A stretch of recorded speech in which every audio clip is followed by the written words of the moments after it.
Hey everyone, I'm Megyn Kelly. Welcome to the Megyn Kelly Show and happy Friday. It's the end of our 2-year anniversary week, and we have a great show for you today with a guest I'm so excited to welcome back for the first time in almost 2 years. Bridget Phetasy is a comedian, a brilliant writer, and host now of a couple of different podcasts and shows. She has a hilarious show on YouTube called Dumpster Fire. It's like such a great name. In addition to her podcast, Walk-ins Welcome, and she recently launched a brand new podcast. This one's different. She co-hosts it with her husband. It's called Factory Settings. A husband, by the way, who the world learned about during the first time we had Bridget on this very show back in December of 2020. We were like her New York Times announcement, only better. Wow, that was like a great episode. We wound up rerunning that episode a couple of times just by popular demand, and everybody loves Bridget. We talked about her family, about the Me Too movement, the media, and so much more. It was powerful, it was emotional, it was a hilarious conversation. And so much has changed since then, so there's a lot to get to today. Have you ever had a friend who's naturally talented at things? They just pick up a sport, a hobby, or a thing, and they immediately become good at it, make it look easy? If you don't have that friend, it's you, and we're all secretly envious of you. Well, the good news is no matter who you are, you can make great food look easy with Good Ranchers. They source the highest quality meat in America, and they can prove it. Each piece of meat is from real American farms and hand-cut and trimmed by real American workers. They only source from farms that meet their standards of excellence, which means no antibiotics ever and no added hormones. Good Ranchers is so confident in the quality they sell that they have a 100% satisfaction guarantee on every box they ship to you. Plus, you can use my code, Megyn, to get free shipping and $30 off your first order. This is America's best meat and seafood, sold by some of America's best people. They've won awards like Best Food Subscription, but their mission remains the same, bringing everyone to the table to share in the best of what makes life good. If you want the best, go with Good Ranchers. Go to goodranchers.com/Megyn, spelled Megyn, to save an American meat delivered to your door.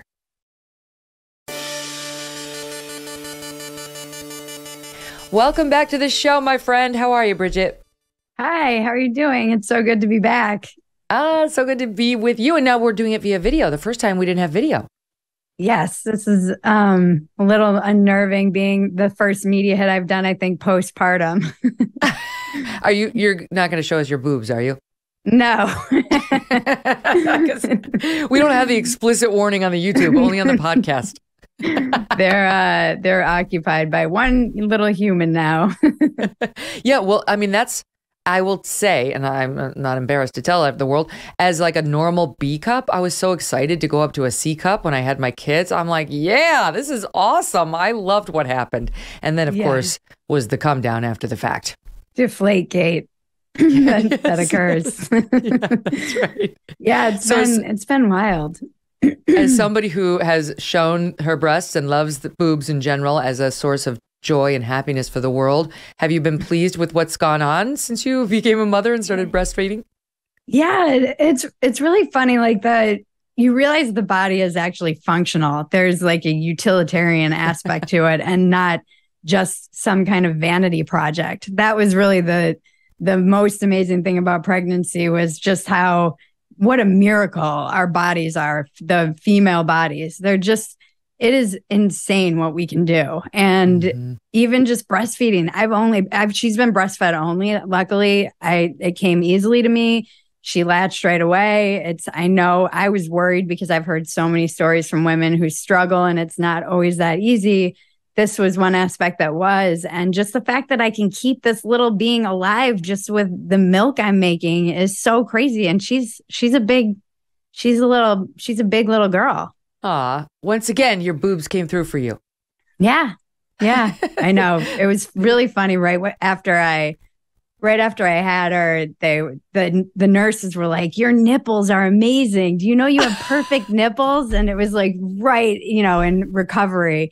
And she's like, you have perfect nipples. Does anybody know this? And I had to stop myself from like the comedian in me was like, well, the internet knows. The whole world, madam, knows this. Like, but are they as good, Bridget?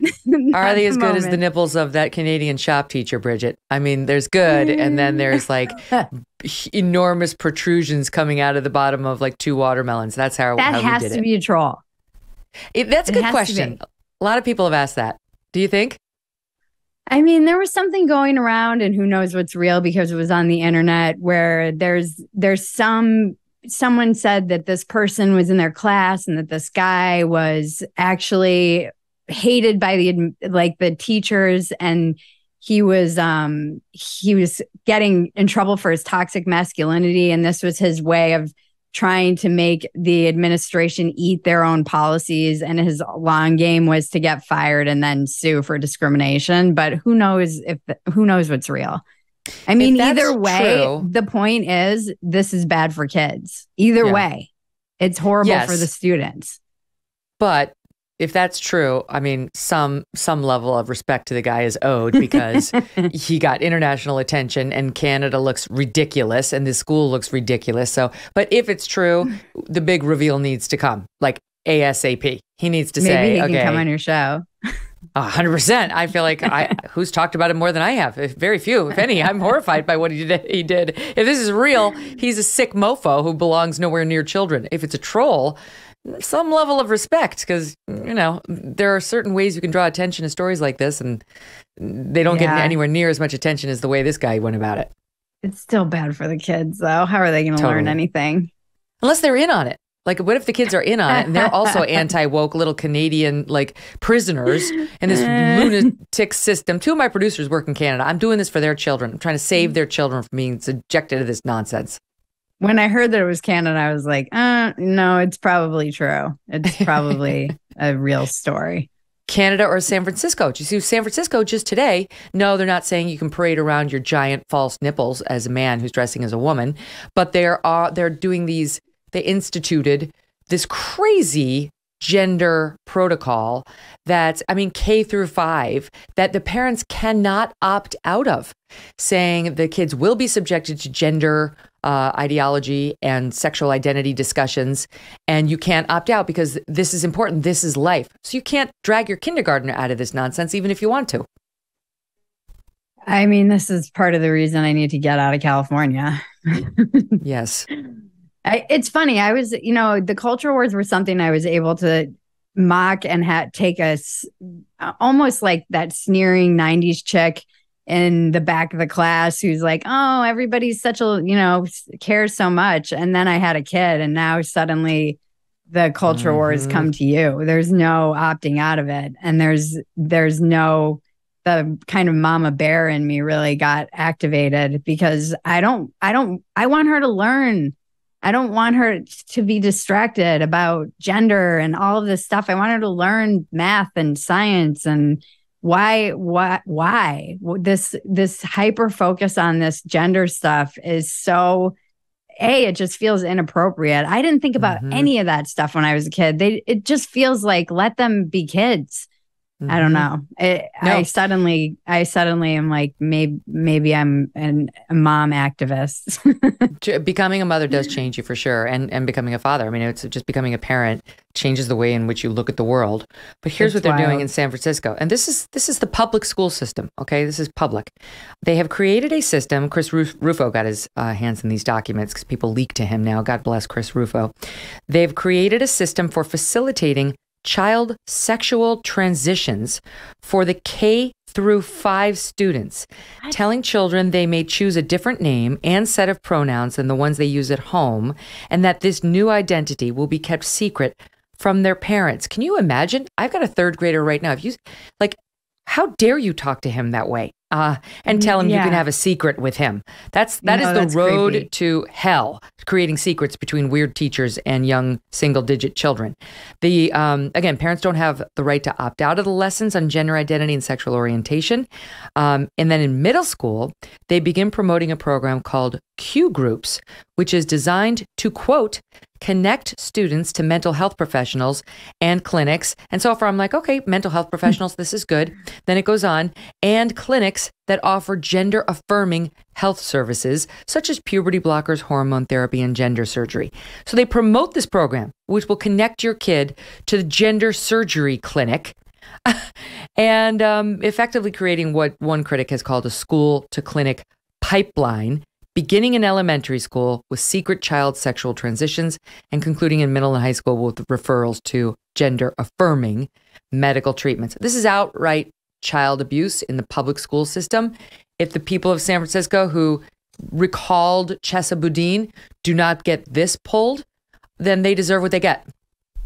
It's so unsettling because they're still pushing a lot of this transitioning and surgery when in Europe, they're backing off all of this stuff. You know, the science is showing them that maybe don't give these kids puberty blockers. Maybe you can't reverse some of these drugs that you put them on young. Maybe the gender affirming care isn't the way to go and the best solution when it proves that it often doesn't have any effect on their mental health. And in fact, sometimes things get worse. So why in America does it seem like there are places where it's still full steam ahead?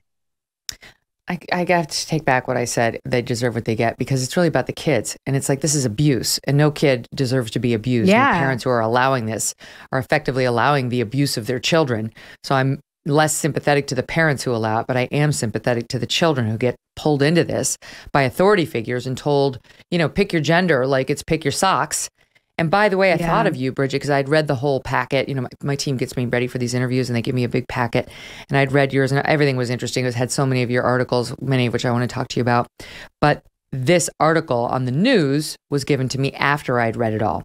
And this part stood out to me, and you'll know why. This district, same thing, San Francisco now, not only do they have International Pronouns Day that they celebrate, but they teach the students, here's the term, that they can diverge from, quote, vanilla sexuality and become part of the, quote, bisexual umbrella, which includes fluid, pansexual, omnisexual, homo-curious, and heteroflexible. They are intent on, quote, affirming students who use the pronoun it. It doesn't like it when you call it he or she. It needs to go to the bathroom. It needs to wear something other than the uniform today. They say so funny. It's disgusting. They say this used to be a way of dehumanizing trans and gender nonconforming folks. It was our N-word, but it can be reclaimed as African Americans have done with the N-word. This is the district's messaging now. So your kid could go to school, be told that he's potentially an it, be put on the gender affirming care clinic pipeline, and the promise will be made that no one will tell. At the same time, they're talking to your daughter or your son, but for your daughter, this is where it's relevant, about how she might diverge from vanilla sexuality. And here are all the options available to her. It's so toxic. This stuff is just toxic. There's no other word for it. I guess this is a hill I'll die on. I just don't think you should be teaching children about this, particularly at such a young age. They're already exposed to so much in their teen years and on the internet. But at this young age, when they're so innocent and impressionable, the first thing you teach your kid is not that if somebody says, you know, keep this a secret from mommy, it's they're generally a predator. So why is this suddenly okay for schools to do, to keep these things? This is basic stuff too. What I'm saying should not be transgressive. This is like parenting 101, I feel like, and raising a child to be healthy. And it feels like it would be very confusing as a child to have all of this gender stuff taught to you. And a lot of people push back and say, oh no, they get it. They're not confused. And I don't know. I feel some compassion for the parents, because I know in these situations when their kids are coming home and they're threatening to, you know, they're saying they're depressed and that they're maybe suicidal, that these desperate parents don't know what to do. And they turn to professionals who are giving them and oftentimes horrible advice. and they're in a community that's very, open to all of this. And I feel like what I don't understand is how it's become so institutionalized. That's what is baffling to me. And you point out the difference between us and Europe, San Francisco and Europe. It's like Europe's liberal too. It's not like they've abandoned their liberal values. They're just open-minded to science in a way our liberals are not, whether it was COVID or these gender clinics. Like, why has our left gone so crazy and their left is still willing to engage with real facts? Yeah, that's when people say, it feels like a cult. That's why people say this, that it feels like a cult, because you're not looking at facts, and it's like everybody's just walking off the cliff together. And I don't know, it's so unsettling to me, because I know people who work with the youth population, and I see just how confused they are coming after 2 years of the pandemic, where they're already seem so lost, and they lost years of education. And now this is the focus. Can we make sure they're reading? What are the numbers in California for literacy and for math? They're not good. No, the proficiency on a national level for reading and math is in 1/3. 1/3 of 8th graders are at the proficient level. 8th graders in America. And that puts us something like 22 on the list of international countries. We're not even top tier.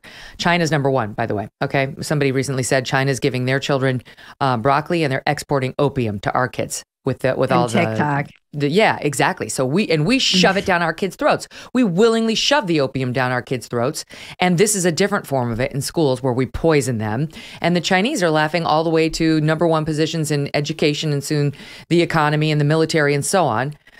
Just as a second point, Chris Rufo, again, was on Tucker the other day, and he explained to Tucker that the NEA, the National Education Association Union, is, quote, mainlining queer theory into the public schools, promoting a how-to guide on fisting for children. For children. If you don't know what it is, you can figure it out. Use your imagination. It has no place in a classroom, in an education facility, or in front of children. If we don't fight this, honestly, like, moms, dads, get up off your couch, make a phone call, get down to the PTA, raise hell. We can't allow this to go on. Do you think that people are fighting it? Do you see from what you've been hearing, and just, do you feel like people are fighting back? Do you think we'll see that in the midterms? I think we were for a while, with the whole Center of Virginia thing and the mask thing that got people out there. Like, it spurred parents to action. They were ready to fight because they could see that mask and the damage it was doing on their kids every day. But I feel like we've taken our foot off the gas, and we've kind of forgotten there's a lot to fight. Like, the deeply damaging things are ongoing. Maybe we started to look away once the masks came off, but that damage is ongoing and hasn't stopped even a little. Yeah.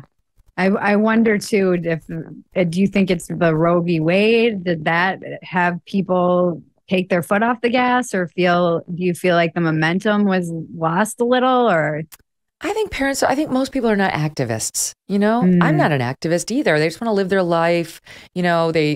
They want their kids to be taught the right things, and it's not like schools don't teach any math or history or reading. So, they're going back to work. They're trying to put food on the table. They're worried about inflation, the economy. I just think, like, unless this is in your face, you're watching Tucker, you're listening to me, Ben Shapiro, you're reading Chris Rufo's tweets, which, look, we're all doing well, but the vast majority of Americans are not consuming news like this. They don't know. They don't realize this. And if you've got a kid, it's like your parental responsibility to stay tuned in right now, because we have, in some cases, enemies of wellness teaching our children. Is this just in public schools, or are they finding this in private schools too? Hell no. I mean, I came from the New York City private school system, which was as crazy as they were on race essentialism. They were even crazier on the trans stuff. Our old boys' school doesn't refer to boys as boys anymore, or sons. They refer to them as your student. And that was another thing that came out of this San Francisco report from Chris Rufo, which was one of his documents revealed that they urge teachers now to refer to parents as caregiver 1 and caregiver 2, because God forbid you say mom and dad, you've offended somebody. Meanwhile, it's like, two of my best friends are in a lesbian marriage. They couldn't give a shit whether you use the term mom and dad. There's no normal person who's offended by that. Yeah. Yes, that's usually the case. There's people getting offended on behalf of a population that's usually not offended and doesn't care. And they're like, stop dragging us into this crazy shit. Right. You're lunacy. Now, Yeah. okay, so it's not just in the schools, of course. You've got the trans issue. I mean, it really has crossed over to like a place where, again, you can't worry about being called a transphobe to fight this stuff. You will be called that. You're not if you oppose what's being done. They dragged this guy from Planned Parenthood in front of Congress the other day. And his name was Dr. Kumar. And they get into one of these discussions about who can become pregnant. And I do think this is an important discussion to have. It's about language and what's real, what is real.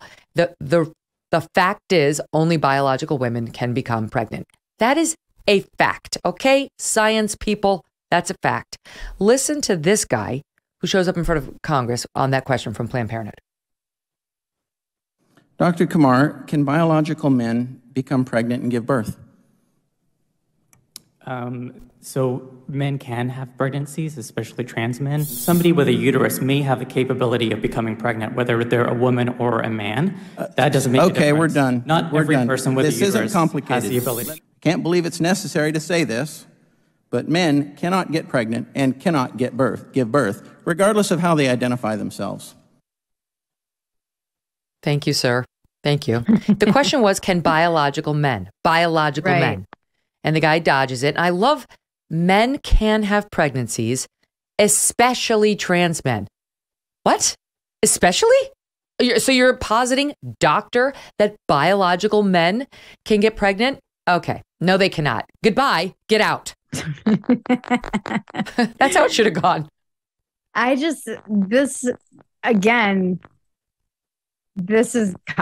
don't know how it's got to this level. I don't understand. It's like something is in the water. I don't get it. I don't understand how this is something, I'll be called a TERF. I get called a transphobe. The trans women are women, trans men are men. That mantra, you can repeat it as often as you want, but reality remains undefeated. It is a biological man cannot get pregnant. That should not be something we are arguing about as a society. It is bonkers that we are. I just always keep coming back to, how is this something that we're fighting about? What is your take on that? They like to police language as a way of controlling us, the discussions we have and so on.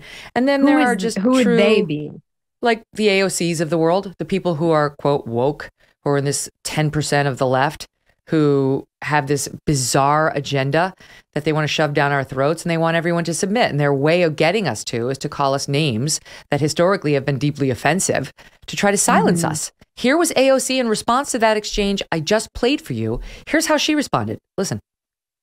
The same folks who tell us and told us that COVID's just a flu, that climate change isn't real, that January 6th was nothing but a tourist visit, are now trying to tell us that transgender people are not real. And I would say that their claim is probably just as legitimate as all their others, which is to say, not very much at all. So if you say only biological women can get pregnant, you're positing that trans people are not real. No, what we're positing is that biological sex is real, and that only biological women can do one miraculous thing, which is give birth to a baby. Sorry, that's the way it is. Yeah, that is not the correct argument. You're not saying that trans people aren't real if you're saying biological women can have children, only biological women can have babies. Those two things aren't even the same. That's not, I hate these arguments. Also, it's good to know that AOC and I have a similar, like, my background is about as good as hers. Just want to say I felt a little bit comforted by seeing I noticed her in background. in her little bit, she's looking off to the side, so she's clearly checking notes. She's like Corinne Jean-Pierre. She's not able to get through a 20-second little bit that she wants to go viral without checking her notes so she can read. All right, Bridget, let me stand you by because there's much, much more to get to, and we're going to go someplace weird with Bridget next, and that is to the gridiron. We're going to talk football.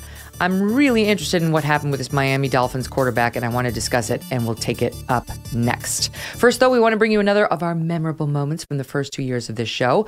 This one's personal, and it's a moment that resonated, we are told, with you, our audience, because we asked a lot of people to weigh in on what moments they remember. It's from the show after a traumatic event had my son Thatcher in the hospital last March. After a spring break skiing accident. And it remains our most viewed YouTube video ever. You can watch the full video there if you just search my name with son. It should come up. Or you can download the full episode in our archives. It's from March again of this year and episode 287. Listen. It wasn't until we walked out of the hospital and I hugged the nurse, Alyssa, that it finally hit me, right? Like feeling it now. You know, the amount of stress and the love that you have for your children and the fragility of these little bodies who totally depend on you and the enormous responsibility you have for their well-being, you know, for making huge decisions and the importance of family and friends, right? And good colleagues. I had Doug. I don't know what people who are single parenting do. God bless you. God bless you. It must be so hard, you know, and I'm sure you have the feeling of loving your friends and your family even more. My two older, Yates and Yardley, were so delightful. They were so supportive of Thatcher.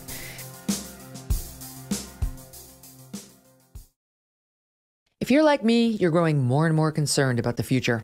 The market is all over the place. Inflation, highest level in 40 years. Interest rates skyrocketing. Market experts are using words like recession, economic hurricane, unprecedented. If you want to protect your future, call a precious metal dealer I trust, American Hartford Gold. They can show you how to protect your savings and retirement accounts by diversifying your portfolio with physical gold and silver.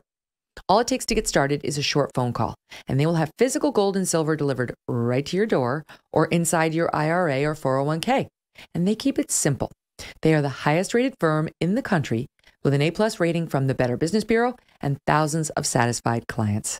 And as an exclusive offer for my fans, if you call them right now, they will give you up to $1,500 of free silver and a free safe on qualifying orders. So don't wait, call them now. Call 866-518-2955. That's 866-518-2955 or text MEGYN to 65532. Okay? You call 866-518-2955 or text Megyn to 65532. So, Bridget, I don't know if you're a sports fan. My audience knows I'm not a sports person. I only discuss sports if they cross over into my realm, which is news. And every so often they do. And one of those times was a few years ago when I was at NBC and CTE was in the news. You know, it's it stands for chronic traumatic encephalopathy. And it's this brain injury that you get if you're a sports player. It could be a baseball player who gets hit in the head too many times, a soccer player who heads the ball too many times, too roughly, and most often a football player who gets hit in the head, you know, as a part of the normal course of business for these guys. And I had Brett Favre, Kurt Warner, of, you know, formerly the St. Louis Rams, Abby Wambach, one of the most famous, successful soccer players in American history, come on to talk about their CTE, their fears of it. Brett Favre absolutely believes he has it. So does Abby. They all did. But the thing about CTE is it can't be diagnosed until you die. They have to dissect your brain to know. So you can't say, I know I have it. You just can suspect you have it. This is, the movie about the NFL was made Concussion. And the NFL has made reforms since it got outed for not paying anywhere near enough attention to the health of its players, just putting them out there like they weren't humans and over and over and over again, subjecting them to danger. Brett Favre told me personally, made news, tons of news when he said it, that he believed he thought he only had 3 to 4 concussions in his 20-year career. But 17 years into it is when they first started to test for concussions and learn more. And he later found out that what's referred to in the NFL as being dinged, as getting dinged, D-I-N-G-E-D, is like, you get your bell rung and you get sort of like ringing in the ears. That's a concussion. And he said once he learned that, he told me he believes he had thousands of concussions during his time playing as a quarterback. And so it's a dangerous thing. I've been thinking about it lately because I have 3 kids and my oldest is 13. He's in 7th grade and they had to choose one of 3 sports to play after school. It's good. I like that they're making him play sports. It was like water polo, soccer, or football. And he'd done flag football. So he's like, I'm going to do tackle football. And I support this. And I'm not worried about CTE from, a year at 7th grade sports. But it's been on my mind, since I'm a newswoman. So I always think we're going to get eaten by sharks and we're going to get mesothelioma and we're, going to get CTE in 7th grade. I know it's not true, but there's that thing in your head. Anyway, then this happens this week. And this is the reason why participation in tackle football has gone way down at the peewee and the lower school level, because moms and dads don't want CTE happening to their kids, and they don't trust officials like the NFL to take care of their kids. And this is the reason why. All right, so there's a guy, forgive me to the sports fans, his name is Tua Tagovailoa. No, that's not right, Steve, is it? He plays for the Miami Dolphins. He doesn't have it. Steve also doesn't have it. Tagovailoa. Tagovailoa. Forgive me, Tua. And this guy's a star quarterback for the Miami Dolphins. He's in his 3rd year. So on Sunday, Bridget, he goes out there and he plays a game as the quarterback, and he gets knocked down. We're going to show the video. So for those of you listening, go watch it on YouTube later. And clearly the guy gets considerably hurt. I mean, we'll play the video and react to it. And then 4 days later, Thursday night, they put him back out there. Now, it was very clear. We're going to play the videos back to back in a second. But 4 days later, they put him back out there. And it is the most disturbing tape I've seen in a long time. He falls down, and everybody knows after you have a concussion, you're not supposed to go back out there. The second concussion is the one that can kill you and seriously damage you. So most doctors looking at this were saying you should not go back out there. And here is what happened when he went back out there last night and got hit. And watch his hands after he goes down. His ability to make adjustments at halftime. To a rolling left. With the grain, and down he goes, slung down in his own 48-yard line. Josh Tupu, and well, we saw last week, and he went down, he got up, was wobbly. The training staff comes out, and of course the last thing the Dolphins wanted to see, I mean, last week it looked for all the world, everybody thought head injury, concussion, passed the protocol, came back second half, led him to a victory. And Al Tupo slams him to the ground. I mean, you're thinking about the back, the ankle, but he gets thrown to the ground. Again, wrenching that back, which was the issue last week. Yep. So they work on him, will step away. Oh my God, Bridget. So his fingers are like, they are bent back in a way I can't even do on this set, but they're like flipped back. And it's a brain injury. I mean, what's happening to him is a brain response. It's not that he broke his fingers. They call it a fencing response, which suggests potentially a serious brain injury. What did they do, the Dolphins, that night? They sent him to the hospital to be observed, and he was later released almost immediately so he could fly home with his team. He was not kept overnight for observation. The Dolphins coach, Mike McDaniel, is saying, okay, well, when I saw that just last night, he obviously had a concussion. He was asking for me. And then when he saw me, I could just tell that this was not the same guy I'm used to seeing. And he and others are blaming this person called the unaffiliated neurological consultant who tested Tua on the Sunday game. After the Sunday game, he went in there.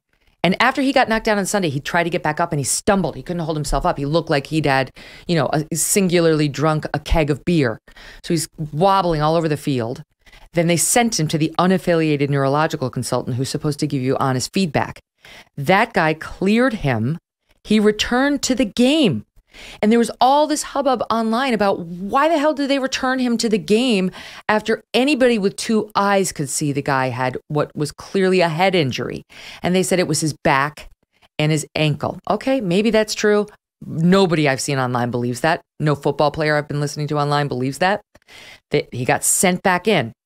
And then the people were stunned. They played him again Thursday night, 4 days later. My daughter got a concussion one time.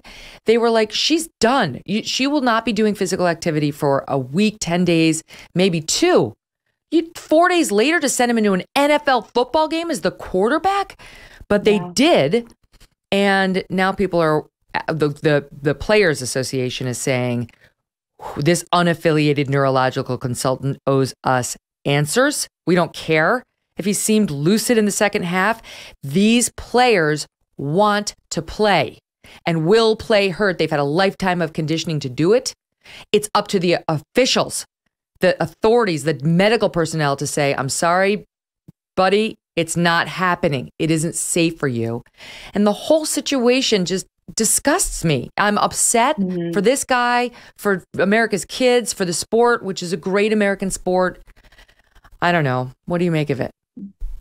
I mean, I'm not a doctor, and I love football, and it's always just heart-wrenching to see these injuries and just soul-wrenching to watch them. And it's, they get paid a lot of money and know that it's their choice to play, knowing the danger, but there does have to be somebody who's saying, like you said, they'll play no matter what. These guys love the game. They love playing. And there has to be kind of a grown-up in charge who's saying, no, you can't play. You had a concussion. It's dangerous for you, because then it does start feeling very exploitative of these players and their health. And I don't know. I wonder if football will survive. There's so much danger in that sport. And like you said, more and more people are just opting out of letting their children play. That right. I'm not sure they did more damage. They did more damage to their sport last night. Put Tua to the side for a second. God bless the guy, and I really pray for his recovery. They're saying he's okay. We'll see. Again, you don't know, and there's no way of knowing until much, much later. And he's only 24, I guess. I mean, you do wonder what the 44-year-old Tua is going to be thinking about this. But they did more damage, not just to him, but to the sport. Yeah. There was a player on ESPN, former player named Rob Ninkovich. He is a former outside linebacker. He's drafted by the Saints. He played for the Dolphins and the Patriots for 8 years. He won 2 Super Bowls. So this guy's been around too. He was reacting to this, and I looked at everything. I looked at what Dolphins fans were saying. It doesn't seem to be a partisan or a game lovers thing determining your opinion. I haven't seen many people defending Miami on this. They're mad at what happened to this player. In any event, here's what Rob had to say about it. For a player to go down, when you get knocked out, you don't know what happened. I've been knocked out. You get up, you're like, whoa, what happened? I'm okay. I can go. I can play. It's up to someone else, a medical expert or someone that witnesses that, to say, no. You just got knocked out. You don't know what happened. You might say it's your back, but we know, we saw it. So the NFL has to do a better job in knowing what to do if they see someone get injured the way that he got injured. It wasn't his back. You don't sit up, shake your head to get the cobwebs out, stand up, do it again, start to run and stumble on yourself if you have a back injury. It was a head issue on Sunday. They say it's a back issue. He plays Thursday night, 4 days later, and gets a massive concussion where he's froze up. So that's a problem, and it's a bad look. I have children, I have kids. After you watch that, you don't want your kid to play football. And you see all these commercials on safety of the game and future of the game. Technology is shaping the future of the game with helmets. But how do you protect the player on the field so where he doesn't have to fight through an injury to say, hey, you know what? I'm fine. I can go out here. I can play. I'm good. It's the doctors. It's your coaches. It's the NFL. They need to say, no. We need to have a better protocol in place to make sure that players don't put themselves in harm's way. Because at the 44-year-old Tua, is going to look back at the 24-year-old Tua and say, why did I do this? Now I have a family. Now I have people that rely on me to be around. And I've seen too many guys that are going through a lot of stuff. And it's unfortunate. I sat next, Junior Seau was my locker mate next to me. And I had to see things that you don't want to see that happen to people. So I don't want families to go through it. And you don't know. There's an unknown here to the future, how long you played football with contact. What's in store for me? What's in store for everyone that played? It's an unknown, but it's your families that are going to be by your side down the road. You know, the head coach can go up and tap you on the shoulder, give you, hold your hand while you're going off the field. He's not going to be there 20 or 30 years down the road when you're dealing with a problem. It's going to be your wife and your kids. Wow. Powerful. Wow. Yeah, he got very emotional. I mean, he knows this on a cellular level. So I defer to the players and all the people who are outraged about this on this story. I think, like you said, it doesn't seem like there are many people pushing back. Would you do it? Like you have a little girl now. You, God willing, you guys will have future kids. You might have a little boy. Would you let him play tackle football? That's a really good question. My husband and I were just talking about this because of this injury. We watch football and that's a good question. If he loved it, would I stop him when he was young? I don't know, but it is so dangerous. And I'm such a nervous Nelly as it is. I don't know that I'd be able to even watch a single game. It's got to be so stressful for all of the wives and kids of these players to just even watch a game. Mm-hmm. I can't imagine moms. Yeah, exactly. I don't know. That's a good question. I know a lot of, I have a good friend. All of his sons are pretty high level football players. He coached it and kind of had to deal with a lot of just the anti-football. There's a lot of just the losing ground this game is taking, but they love the game and they want to work hard at it. So if I had a son who loved it, I don't know. That's the other thing, as I point out, unless you're going to put him into I don't know, swimming, the head can get hit, I say, Abby Wambach was one of the women I interviewed on NBC about CTE. I pulled up just to refresh my memory what she said. This is the Washington Post writing it up.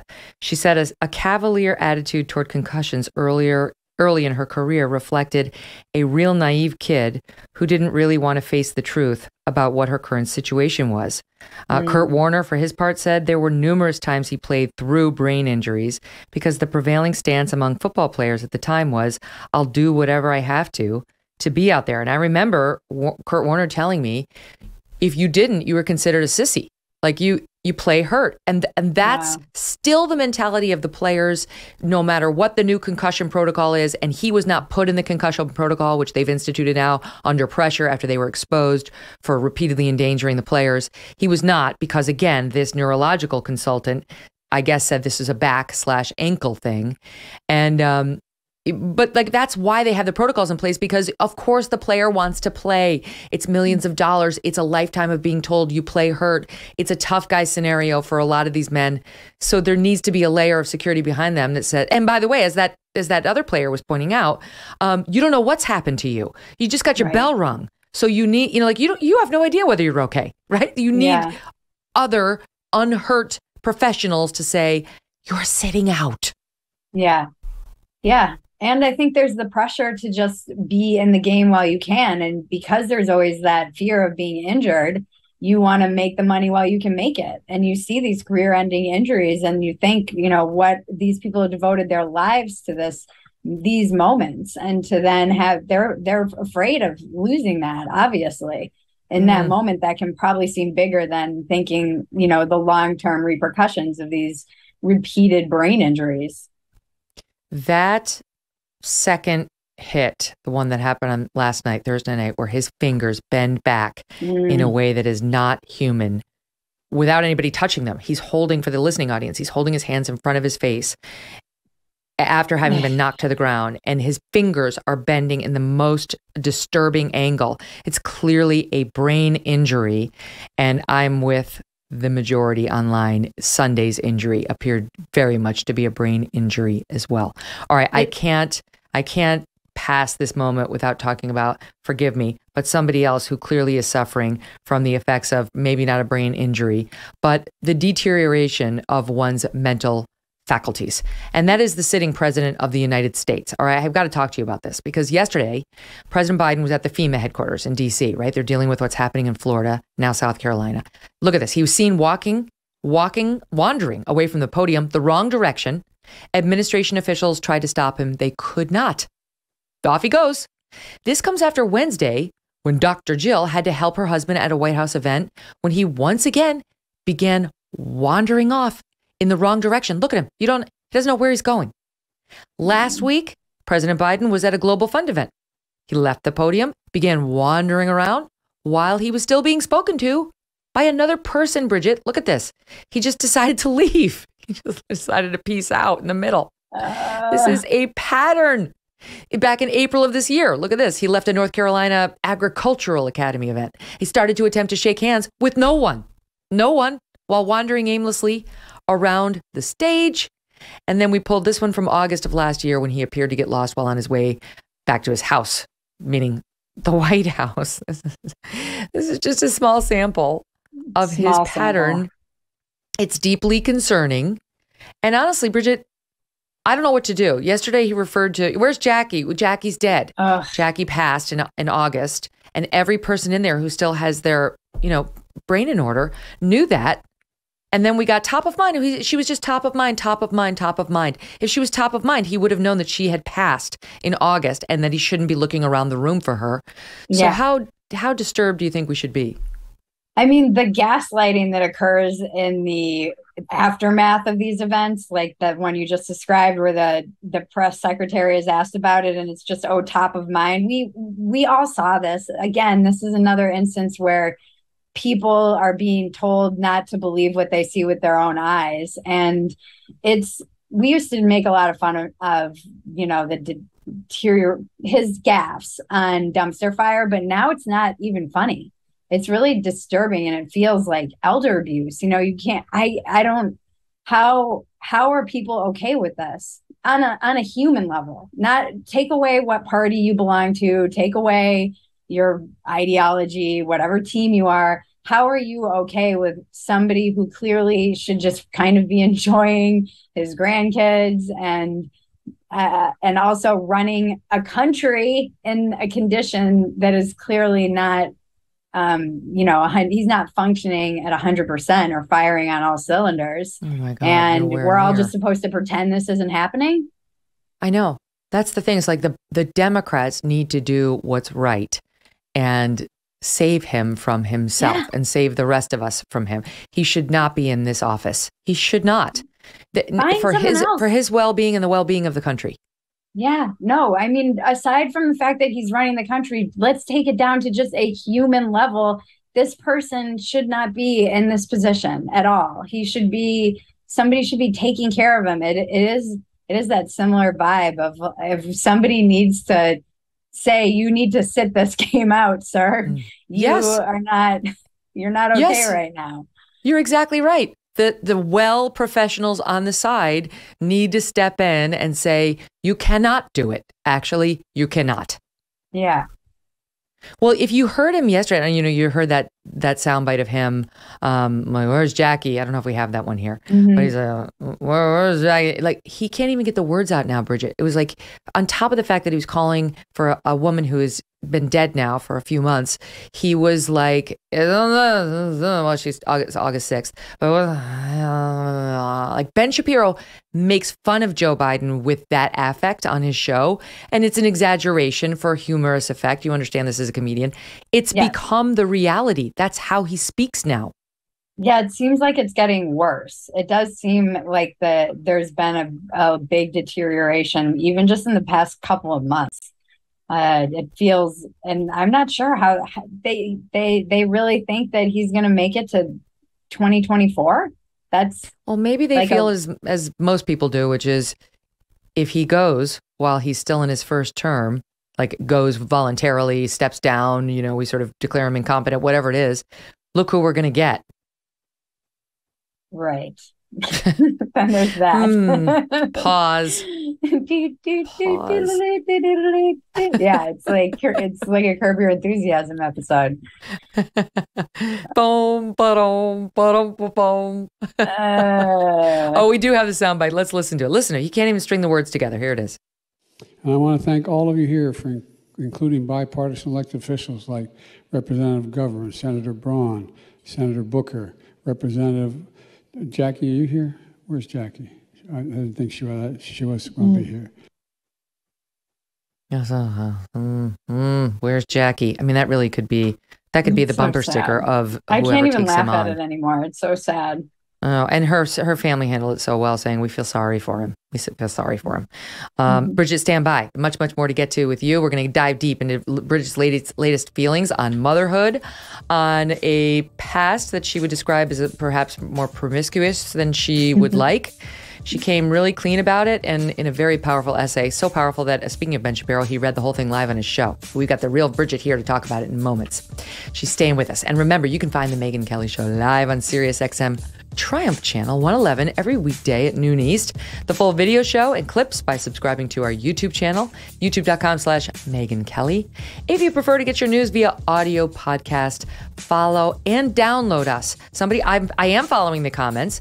Somebody said, MK, you've got to tell people to download because that's what helps you on Apple, Spotify, Pandora, Stitcher, or wherever you get your podcasts. And that's where you'll find our full archives with now more than 400 shows. There is so much to love about the fall, from the cooler temperatures to the changing leaves, even pumpkin spiced everything. I actually tried my first one. I'll tell you later. What better way to soak up the best of this season than with a Michael Phelps swim spa by Master Spas? A Michael Phelps swim spa combines the benefits of a pool with the therapy of a hot tub. It comes in a variety of sizes to complement almost any yard, even if it's a small backyard. Master Spas worked with the one and only Michael Phelps to develop an at-home training and fitness solution that you can use year-round in any season, even in the winter.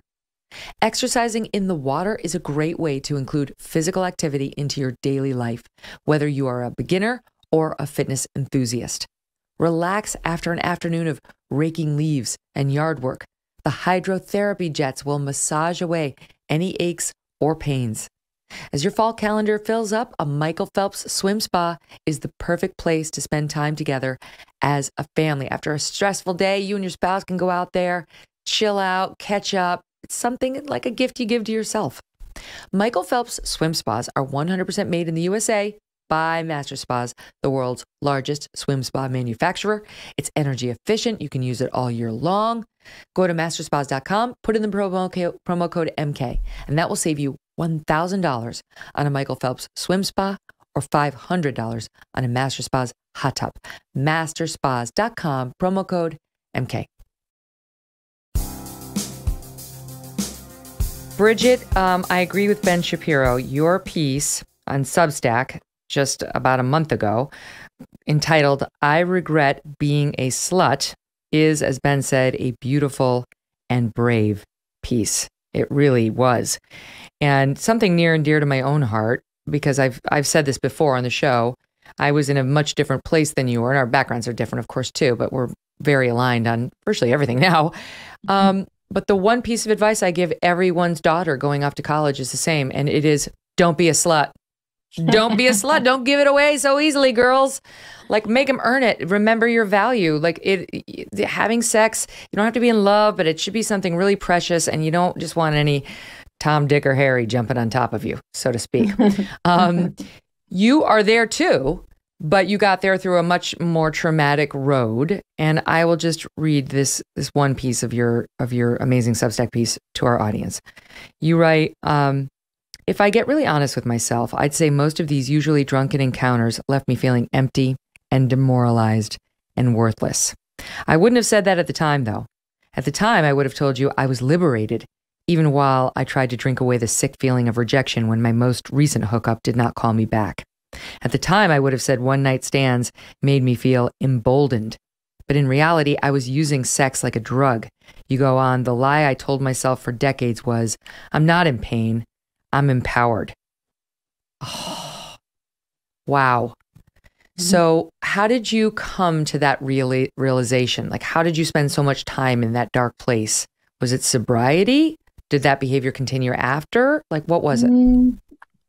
It was a lot of sobriety and a lot of therapy. And I think, yeah, when I think about this, I know a lot of it is tied up with my drinking and drug use. A lot of that behavior, I don't think I would have engaged in had I not been drunk or high. And so those things are very connected. Also, post sexual assault, when I was pretty young, 18, I really felt dirty and ashamed. And I felt like it was my fault because I was drinking underage.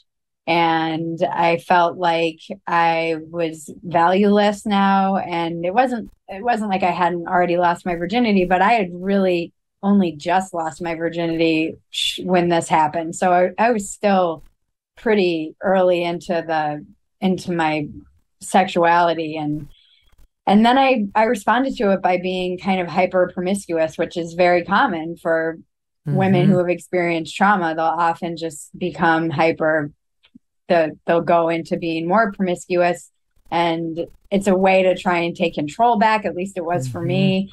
And it was also just a way of, and at the same time feeling like I had no value and ashamed and saying like, oh, I don't care. I just don't care. And so it's been the emails I've received from women and men and gay men since I wrote that piece, I'm still getting them. It is incredible. The stories people are telling me, the response, I think that there was a generation, Gen X, older millennials, and we were raised with that kind of girl power.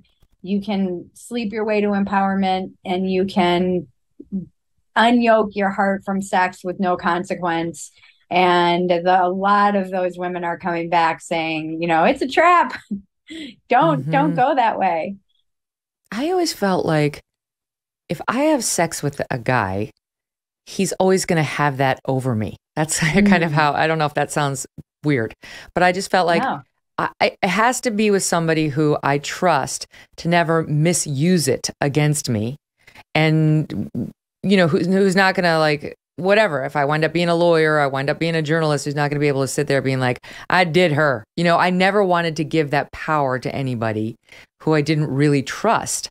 Maybe I was just paranoid at the proper age. I don't know what it was.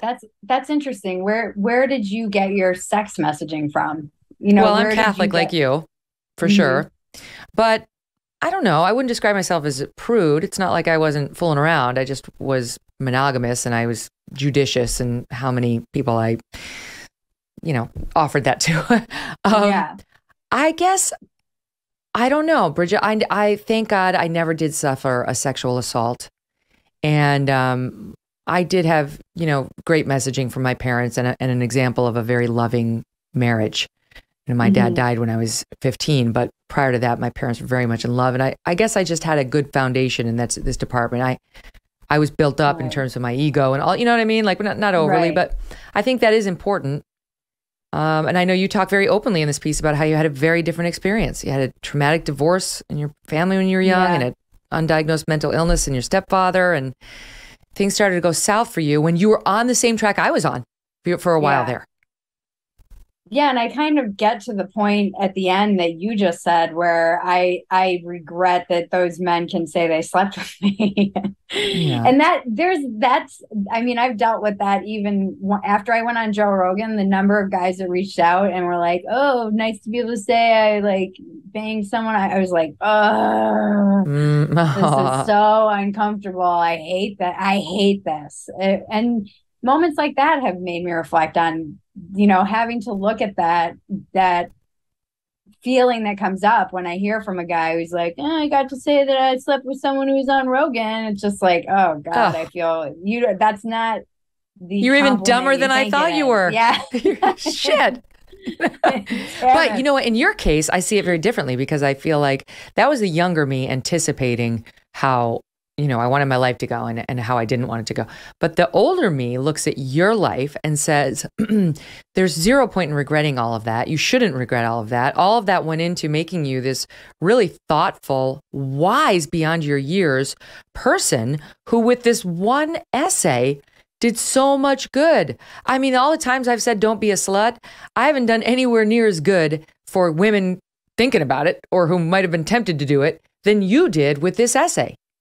But it's because I think partially, and because I'm being honest about how I regret it. And there's been a weird reaction to that word regret. And I don't know if this is like an American thing. We're just kind of like YOLO, and regret is almost a dirty word. And people are like, you shouldn't, one of the biggest feedback I get on this piece is the people reacting to me saying that I regret this.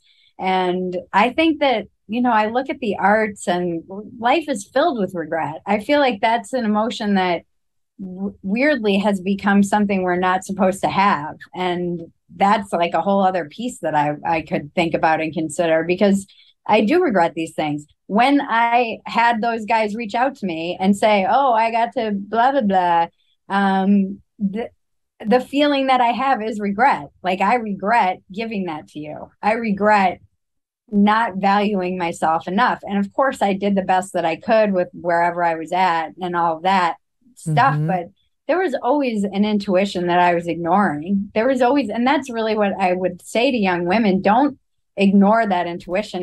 And having the culture be so, I grew up during Sex and the City. I hated that show and didn't watch it, but all my friends watched it, and everybody, that the messaging there was like, have sex like a man. Mm. You can. And the double standard is something that really always bothered me. And I'm not sure if I'm just now resigned to the double standard, or I know that me getting naked and sleeping with men isn't going to change it. Well, that's the thing. So now we're getting to it. Now we're getting to it, because it's so what do you regret about it? Like, if it had worked for you, if you'd been working something out and you went to have sex with, one night stand or some guy you didn't know, and the next day you were like, I feel amazing. That was awesome. Peace out. You wouldn't be having these feelings. But so for those who think that is the feeling you're going to get, you're sounding a different alarm. Yes, I'm sounding a different alarm, but I'm also, the book I want to write, or somehow the essay I want to write, because there's a piece out there that anyone can access, which is what I learned from putting nudes online on Playboy. And mm-hmm. there's some stuff, I read that piece before I posted I Regret Being a Slut. And I there's still some stuff in there that I don't disagree with in my what I learned from getting naked online. And there have been moments where I felt like, empowered by my own sexuality, but it was for the right reasons. It was not because I was weaponizing sex, because there's a whole, there's a whole man-eater kind of side to my persona that I leaned into pretty hard for a long time. And I'd be lying if I said that at the time I didn't think there was some fun in that. And it's just that over time I realized that a lot of that persona, it was like my party girl image, that it was just a lie. And at the end of the day, I was feeling pretty empty. So yeah, there's a lot to work out there. And it's kind of there's a lot of, at the time I didn't regret it. I would have told you that I was killing. Yeah. And you write in your piece, there's a great line, the culture was right there to pick me up and dust me off every time you dealt with what you call the overwhelming shame. And so I doubled down on being a proud slut, part of the divine feminine. And then you write as follows. Oh, this is so good. You're such a great writer. You really are. Thank you. You write that the saddest realization is how low I set the bar. A lifetime of allowing myself to be the other woman, taken for granted, or treated like a doormat under the false pretense of being, quote, empowered, came to a head one night with the arrival of a text message from an on-again, off-again lover. Quote, good night, baby, I love you, it said, quickly followed by, quote, wrong person. Rock bottom doesn't always look like losing everything or ending up in jail. Sometimes it can be that sick feeling in your gut when you know emotionally you're done. Oh my God, I was Bridget. done. I was That's done. I remember horrible. that moment. It's like I remember when I quit heroin vividly in my mind, that moment, the rock bottom, whatever you want to call it. It's the same kind of moment. I vividly remember walking. He was coming to my place I forget why. It wasn't even like a booty call. I forget why he was coming over. And then I had to walk out and like give him something after he came to my place. After this text message, I had to look him in the eye. And so it's actually way worse than I actually even express in the piece. And I remember walking back into my house feeling so, they say in the 12-step books, pitiful demoralization. And that was the feeling that I had. It was just pitiful demoralization. And my life changed a lot after that. I was like, I'm done. I can't do this. I can't pretend that I'm okay being the other woman, or that I'm okay just being someone's sex doll, basically. And it took a lot of therapy and a long time, because there's so much shame. Shame is really hard. And I think in women in particular, it really shows up in our bodies. And so there's just so much shame that I had to unpack and try and overcome. And it still comes up. I read the piece for YouTube, and I hadn't read it since I had written it. And I was getting, fighting back tears the whole time. There's still a lot of pain there. Of course. My God. And that was there before, and you were trying to heal it. I mean, to a large extent, it was all about trying to heal pain. And only once you realized, which many people don't, that was not a cure, that in fact, that was an exacerbator, did you ultimately come to abandon it and try something else, like love and taking care of yourself?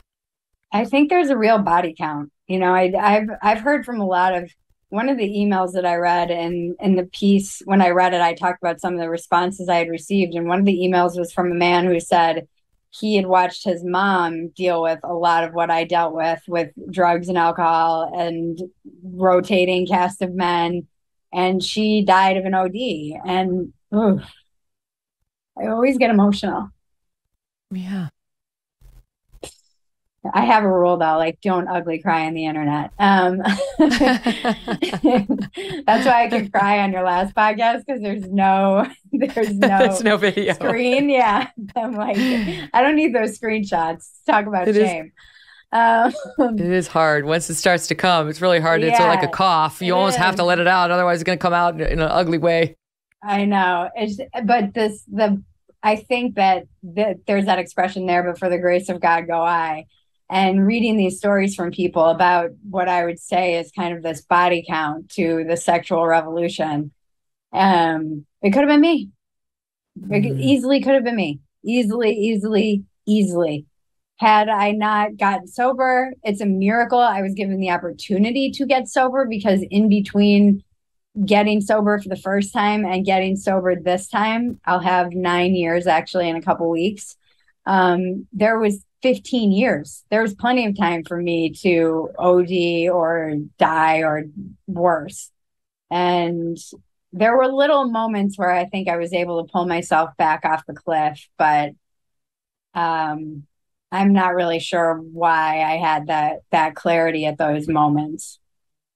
Yes, our audience should know that while you had straight A's and were destined to go to Georgetown or some other equally revered school, we've talked about this the last time, but you started smoking weed, drinking daily at age 12 to 13, eventually led to heroin, and you barely graduated from high school, and you wound up getting drugged and raped, which we talked about as well the last time. And then at 19, after high school, entered a state-funded halfway house in Minneapolis for 7 months, by that point weighing just 89 pounds, where you should have been at Georgetown, and you were in a halfway house. And so it really could have gone a different way for you. I mean, the fact that you're sitting here telling your story and explaining the revelations you've had is in itself a miracle, but it's also a huge gift. It's a gift to people who are following on that path without thinking, who are dabbling on that path. You know, you may have sort of path adjacent people who are like, oh, that's not me, but there's a piece of it that sounds familiar. And one of the things I wanted to ask you about is somebody who's clearly much closer to, you know, women who are more out there, I guess, than I have been, is the following line. You write, I'm not speaking for all women. I know many women with a solid sense of self who happily have loveless sex. Okay, now I've been having this debate with various people in my life after our friends told us a story about their 20-something-year-old son who was ordering Tinder dates to the house like a pizza.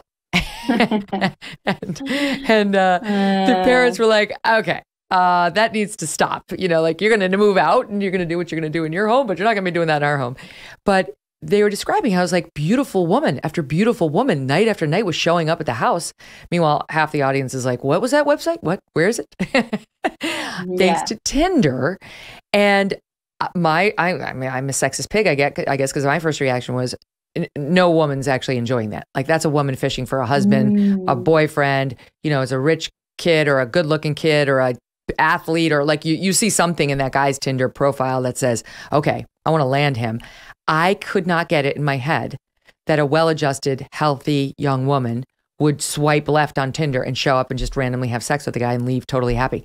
And I got to be honest, I still feel that way. And I've had many people be like, you're old, you know, you don't understand. I'm like, I don't. I believe what I believe about women and our own sort of inherent nature, but I'm very interested in what you have to say on it. I know a lot of women who are very well adjusted and they are happy to have sex and just walk away. And I have to take what they tell me at face value. I'm not a mind reader. I can't project my own feelings about the lies I've told myself onto other people. That's not fair at all. And I mean, I know well-adjusted porn stars and they seem great and have businesses and seem happy and are in relationships. And that's almost different to me. Okay. Like that. So you're talking about just the like average, you know, run-of-the-mill Tinder gal. Yeah. I just don't believe that it's in a woman's nature to want totally loveless sex with a stranger one night and maybe a different stranger the next night. I'm not saying women don't like sex. I'm just saying I think we're built differently to where the way we really enjoy it is if there's an emotional connection with the person. And I just don't see us becoming men in that way. I believe that men would like that. I have no problem believing they're biologically programmed to want to spread their seed to as many places as possible. It's like those of us on the other side are like, no, don't do that. Stay. But we've been raised a different way for thousands of years. And I just don't think you can get over it that easily. And I do have a judgment, and it could be totally wrong, that those women are working something out and it's going to come back to haunt them. I mean, maybe they're in their 20s. So that's when you work stuff out. And but I don't know if they'll come to the same conclusion inevitably that I came to. Maybe they don't need to come to that conclusion. Maybe, like you said, I think so many times we just don't know what we want because we are so capable of lying to ourselves. And that is, I guess, maybe what always makes me weird. I feel insecure in this space that I'm in, being a media personality or a pundit, because I'm so hyper aware of my ability to lie to myself, being in recovery. And as we just talked about around my sexuality, I don't necessarily trust myself. And I look at people like you and people who had well-adjusted parents usually, and they have this inner core of kind of self that I just don't have. And I don't think, I think a lot of people don't have it, but they don't even know that they don't have it, sometimes for decades, sometimes ever. You know what, though? What's so great about you, when I was reading your writing, because I read a ton of Bridget Phetasy pieces in advance of today, and I was like, God, she's good. I mean, I have little notes on the sides of this packet, like, she's amazing, she's brilliant. Like, that's where you've landed. So I I could never write the way you write. I couldn't do it. And I do think your life experience and having had a lot of this trauma, while not fun at all to go through along the way, has produced this beautiful creative person. You know, I'm much more linear, lawyer, fact-driven. You know what I mean? I have my own set of skills, but it takes all kinds, you know, to make beauty in this world. And your lane is a really important one. Yeah, I think it's funny. I feel I was just talking to some editors, and editors are always trying to get me out of memoir. I don't know why. They just want, and I understand that, because from their perspective, they want me to maybe do something more journalistic or maybe do something. And I've done these pieces, by the way, but the pieces that always resonate with people are the navel-gazy ones. And I've always been insecure about this as a writer. I would love to be a great, you know, journalistic writer who can write some piece that flows and has great prose and also has facts and is interesting. And I try to write all kinds of different things. I've tried to write scripts, but the pieces that just resonate and go out into the world, it's always when I'm self-reflecting. And yeah, that's something that I do love writing these pieces. They come through me. You know, this one took many years for me to be able to write. And I think part of it was just, I didn't have the right framing. I didn't have the courage to stand behind that piece. And as we talked about in the last time we talked, having a loving husband and being in a nice relationship, those things are healing. And that gives me the courage to go out into the world. And he's so supportive. I mean, just so amazingly supportive. And also it can give you the courage to examine your old self in a way that was too scary prior to having that, you know, having that support and feeling loved and feeling whole. Like, it's not as scary to look back on your old behavior and be like, what was I doing? I mean, I've definitely had that, maybe not in the sex field, but just in terms of my own choices in life and things I've done that I'm like, why would I wouldn't have done that today. I want to ask you about, well, a couple of things. So we talked a little bit jokingly about the boobs, but how do you think that factors in, right? So if you're saying, if it's like, don't be promiscuous, don't have loveless, well, or just meaningless sex with just any old guy. But like, then there's something else, which is celebrating the human body, being titillating, owning your sexuality. Like, I love all that stuff in that second lane, that second category. But then for me too, that one can cross over to the place where I'm like, I never want to see another picture of Kim Kardashian again. I am so sick of seeing her boobs and her ass every time I open the New York Post, the Daily Mail, whatever. I'm sick of it. And not just her, but all the sisters too. Sick of it. And I'm sick of these Hollywood actresses showing all their body like the stupid award show. You're at wear some sparkles. Cover your navel. For the love of God, act like a woman, you know? I just feel like it can cross over to the point where, even though I love boobs too, and I have no judgment about where, I feel like you're in that middle lane, you know, you're in that middle place, but it goes to the place where it just becomes like so in your face, it bothers me.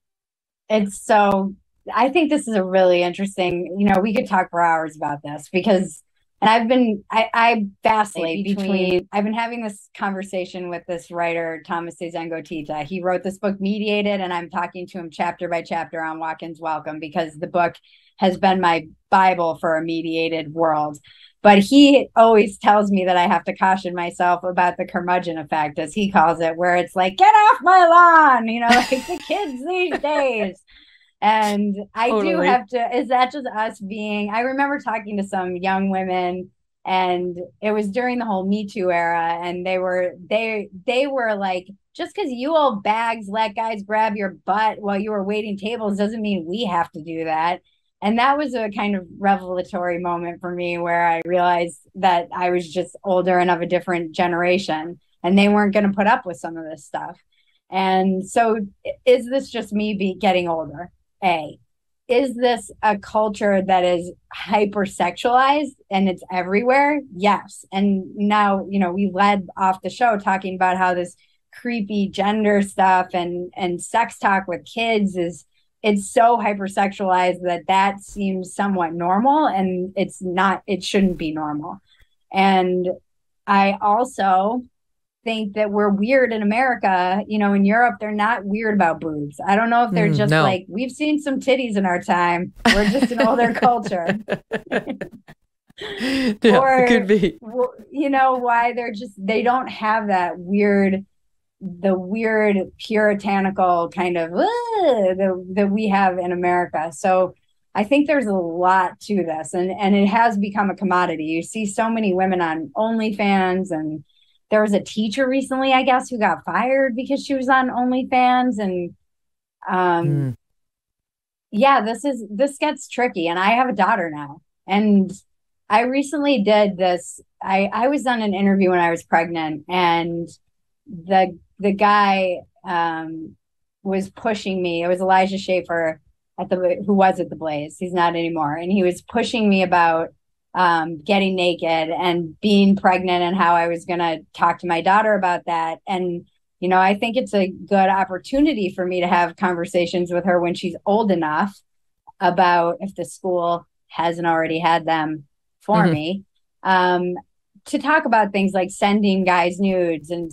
you know, all these hard conversations. Not that I have any idea how I'm going to talk to her about this, but I'm out there. She's going to be able to know this, and it's uncomfortable. And then I half jokingly said, and I hope to raise her that she doesn't feel the need to do that, which was revealing to me in that moment. You know, there's something to be said for that too. So I'm in a bit of a sticky situation. You're on a bit of a journey there, sister. Yeah. I get it. I did a saucy picture. Can't even remember what magazine it was. Trump sent it around to the world after we had our exchange on women. But it was my 40th birthday, and I was pregnant for this photo. And they were like, "Do you want to sauce it up?" I'm like, "Why not? I'm turning 40. Yeah. I'm pregnant. I've got C cups. I'm going for it." I'm like, let's go for it. And I loved it. I thought it was saucy, but it was classy, and it wasn't too. But I've had many journalists be like, that was a mistake. I don't feel like that. I just don't think it was. I still enjoyed it. It was the only saucy picture I've ever done. And for me, it's like a keepsake. You know, it's like I was still young enough that I still felt like I still got it, even though I'm having all these babies and all this. I'm still a serious news person. So I don't regret it. And I don't want to be like, but everybody else sucks. You know, I don't want to be that person. Yeah. But as you were talking, something occurred to me. It might not be, I mean, I object to like J-Lo and Shakira showing their vag at the Super Bowl. Like I don't want that. Like it's got to be situation appropriate. But I don't really object to just like women embracing their bodies or showing off their bodies. Like the pictures you see, Paulina Porizkova just had a really interesting post. She showed her bottom. She looks amazing. Yeah. What I object to, back on the Kardashians, is the unrivaled vanity. Like the self-promotional, out of control, focus on one's self, ego, clicks, likes. They're hugely responsible for that in our society. They didn't do it by themselves, but more than any other, they've had a terrible effect in that lane. And I do blame them. I do. I asked them. I interviewed them and I said, are you a force for good or are you a force for evil? And they gave me their answer. But the more I've watched them over the years, the more I think net, it's evil.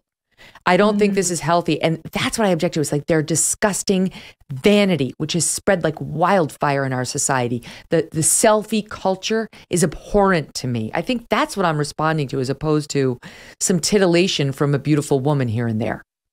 Yeah, there's again so much. I mean, I've been on record screaming on Dumpster Fire, I blame everything on the Kardashians. So yes, sis, I knew I loved you. I'm always like, this is all the Kardashians' fault. I'm like, she's your fault. You guys have to own her. But there's something I have written pieces in defense of her when everybody came after her for getting naked or something at one point, and what I react to is that, like you said, you did this kind of tasteful nude, and no, I wasn't nude. I wasn't nude. Sorry, no, just in a saucy little tasteful, black saucy picture. Yes. And people in your that would have been funny. That would have been amazing. But people in your field, I was imagining like you as like the Demi Moore, you know, when she was naked on the cover. No, by the time I was as pregnant as she was in that photo, I looked like a house. That was not, nobody needed to see that. Okay, keep going. Yeah, I think that people in your field said that was a mistake. Why did they say that was a mistake? Because somehow it makes you a less serious journalist. And that's something that I react to, that a woman can't be sexy and be taken seriously. Yeah. And I'm not sure, Kim Kardashian's getting her law degree. I mean, maybe she's shattering glass ceilings on that. Oh, stop it. She's getting a fake law degree after failing the bar 3 times. I applaud her for admitting that, but who is she kidding? All right, Kim Kardashian is never going to be a great legal mind. It's fine to try to improve oneself, but it doesn't counteract all the damage she's doing on a daily basis. Who's she trying to kid? Her life is one long vanity project. That's all it is. And she's bringing our children down with her. That's what I object to. She and her sisters. So like that... like the name of that family now brings up this like in me where I'm like, no, I need magazines and newspapers to stop obsessing over them. You want to follow them on Insta like the other hundreds of millions of Americans who do? Go for it. But I need them to stop holding up these women as an example to our young girls. Because you open the paper just trying to find the news and there they are again with another absurd self-promotion. I mean, my instinct is like, don't hate the player, hate the game. That's a bit of my, they're playing a game and they're succeeding at it. They are masters of feeding the algorithm. Everybody's trying to get clicks in whatever way they can. All of us are looking for more followers, more downloads, and they're very successful at it. I would say what bothers me the most is the lie that is their bodies usually. And Nikki Glaser actually did a hilarious kind of call out on her Instagram. She's a comedian, about Kim had posted a picture. She looked amazing, but Nikki was like, this is all fake. This whole body is fake. And if you think that you can look like this just doing squats and eating well, you can't. And that's what's so bothersome, is that these girls, young girls and women, are chasing after this ideal, and really what they have is a crap load of money and work. You raise an interesting point. Don't hate the player, hate the game. Maybe I'm trying to ask myself, is that what I'm responding to? I'm mad at America. I'm mad at the game. No, I'm mad at the Kardashians. I'm not sure. I'm going to think about it over the commercial break. Let me squeeze that in, and then we'll come back. Don't go anywhere. More with Bridget Phetasy right after this. But first, another one of our memorable moments. This one is from April of this year in episode 301. You see, I decided, as you may remember, to give up swearing for Lent, and it didn't go so well, as you'll see. Listen. You want to talk about that piece of, and I can't say the word because I'm not swearing for Lent, doing very poorly, but trying. In his word, there's scary MFers. Again, trying not to swear. It's Lent. They were like, this is bullshit. Once again, I can't bring in my dirty mouth. I gave up swearing for Lent, Paul. Those who know anything about me know that I can take an enormous shitstorm in my life without panicking. Once again, I swore. It's still Lent. Lord forgive me. He must have been sitting there learning all the lessons going, oh, shit. Oh, I swore again. I mean, dang. It's so hard. Sorry, I only have 2 more weeks of Lent. I asked somebody if you can sub in a new something to give up in the middle of Lent, and the answer was no. So I got to see it through to the end, ladies. And I was like, fuck these guys. Sorry, I'm in Lent and I'm trying not to swear, but I'm really doing poorly at it. They'll hit some agreement with the Academy that has real teeth in it with money for some cause we cannot, not some bullshit woke cause that half of us hate. I cannot stop swearing. I've got to find something else to give up for Lent. The greatest part of that clip is where Arthur Aidala at the end is like, you give up swearing for Lent? I've given up booze. I've given up this, that, the other. Like, you're so weak. I couldn't even live up to it. That's one of the many things I'll raise with the priest when I finally find one who will absolve me of all my sins and not just the swearing. If you listen to my episode with Father Mike, you know what I'm referencing. Okay, be right back. Remember the first time that it had been revealed that Justin Trudeau, for people who don't know, he's a Canadian prime minister. Many people may not, because Canada's a silly, inconsequential place. But he had done blackface. And he was being interviewed by reporters. So he's doing this press conference. And he says, I did do this. I did go in dress up one time. And it was a very poor judgment, a mistake. And I'm very sorry. Thank you. And as he's walking out, someone says, excuse me, Prime Minister Trudeau. Yeah, was that were there any other moments where you did blackface? And he turns back, he goes, there was one time where I did wear makeup and I sang Deo. Thank you. No more questions. I'm like, wait, the banana song? And he just tried to skim over it. Like he knew that was in his past. And he was just trying to, and he has, so I'm sitting there, so he was blackface going, Deo, Deo, when I come back. It's worse than old minstrel shows. And he had to answer the question because he knew they were going to find it. People here, they thought I was going to need a ventilator. I was laughing so hard. That's the kind of stuff. That's why I'm conservative. I love seeing pompous authoritarians taken off their pedestal. My God, if you don't love Steven Crowder, it's undoubtedly because you haven't exposed yourself to enough of his material, because he is hysterical. That was his first appearance on the show, episode 21 from November of 2020. That one was emotional. That it hit. We laughed, we cried. It was great. Anyway, check it out, episode 21. I want to tell you that we're going to take your calls in a minute. Call in. Love to hear your thoughts about Tua's horrible head injury in the NFL, or any of our 2-year anniversary week interviews with Ben Shapiro, Father Mike Schmitz, Mike Rinder from Scientology. All those are doing really well. Call me now, okay? It's time. 833-44-MEGYN. That's 833-44-MEGYN, which is also 833-446-3496. Now, back to Bridget Phetasy. So, Bridget, you tweeted on 9/26, recently had a baby, so I guess I'm a fascist now. You did a satirical piece. I apologize for my white baby. This is actually quite hilarious. You say, my husband and I talked about adopting, but after watching that fascist Amy Coney Barrett parade her black children in front of America at her Supreme Court confirmation hearing to prove she's not just a racist bootlicker for the patriarchy, we reconsider. That piece was amazing. How is motherhood going? Motherhood is amazing. It's so much more than I could have expected, and everything that everyone tells you. And yeah, my heart just burst open when she was born. And I love being mom so much. I feel so grateful and blessed to be able to be her mom. And it's overwhelming. I feel like I'm failing. I don't know how parents do it. It is a shit show. And I'm trying to balance being a mom and working. And that is proving to be challenging, as you know. And I don't have very much help at the moment either. So it's just like, I've got 2 hours to write if she's napping, if even that. She's, she was colicky. So there's that.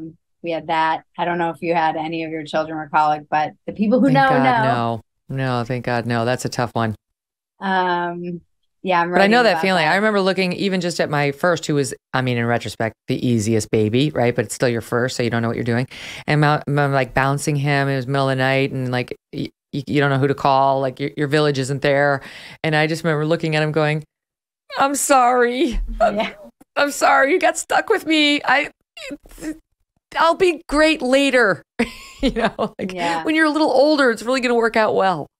Yeah, I felt all the advice, and people are so kind. The thing that another like hard truth that I had to come to terms with was just how insanely self-absorbed I was when I was single.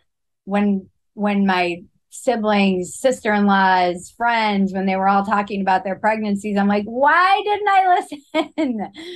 Why didn't I listen to any of this? Why didn't I listen? I don't know how any of them had their kids. I don't know if they had C-sections or not. Now I want to know every single detail. And I didn't know what was required when, you have a baby. And just, it's something that really struck me in pregnancy and then in postpartum, because we had a tough, she was amazing and healthy, and that's all that matters. But there was just she was colicky, and a string of events that my OBGYN tragically died when I was 5 weeks postpartum. He had a heart attack. And my dog, we found out my dog had cancer. So I'm in postpartum, and it's just like, it felt like I kept getting hit by wave after wave of grief, actually. And I kept looking at her being like, I'm sorry, I swear I'm not usually this sad. Well, your hormones are raging anyway. You're not your real self. And I would say you're probably still not your real self. She's still little. She says, well, how many months is she now? Yeah. So you're still not. I feel like, don't base anything on this. Yeah. Don't make any big life decisions right now. Yeah. It's just it's just been so eye-opening in a different way, and I really, you said it on one of your clips, I don't know how single parents do it. God bless all of the single parents out there. Yeah. I do not know how you do it. You are, well, what they say to the heroes. LGBTQ community, it gets better. It gets better. It gets easier. I would say right around 4 or 5, they become like much more independent. It's not like I was just saying the other day about my Strudwick, my dog. I'm like, it's like having a toddler again. You can't leave the room. You got to have eyes on him at all times. It's exhausting, but you do get to this wonderful point at which they're like really interactive. They're not like the sweet, good smelling baby, but I love the current phase of motherhood, and knowing you will too. Good luck with all of it. The one and only Bridget Phetasy, my God, so brilliant in so many ways. Such a pleasure to talk to you again. Thank you for having me again. This was so fun. And thanks to all of you for joining us today and all week. I want to tell you next week, I've got to run now, but we've got Dave Rubin, we've got Gad Sad. These are going to be so fun. Chloe Valdery's coming back. And then we've got Mark Garagos and Adam Carolla. Such a good week. Don't forget to download our show. In the meantime, you do have to download, not just subscribe, download, and follow us on YouTube, and we'll talk soon.